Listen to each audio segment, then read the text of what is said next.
for watching a walkthrough video. Behind me we have the 2016 Premier 250 Solaris RFDL. It's already got the Vantage pontoon guard on it. It has a Mercury 300 Pro engine. This is an awesome Tritoon to get on terrain.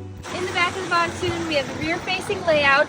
We also have power bimini, which is very nice when you want to get under bridges. Coming to the helm, we have a speaker caddy here and your co-captain seat. This boat has 306 hours, refrigerated cup holder, so you have your Garmin display here, and analog gauges as well with your flip switch. Coming to the front of the boat, it's a very nice place to hang out. You have your dinette layout, so 2 captain chairs up here, another caddy, lots of good storage here with the ski locker, table where you can post stuff at. And again, come see this boat at MarineMax Nisswa. It's an awesome Tritoon to get your hands on.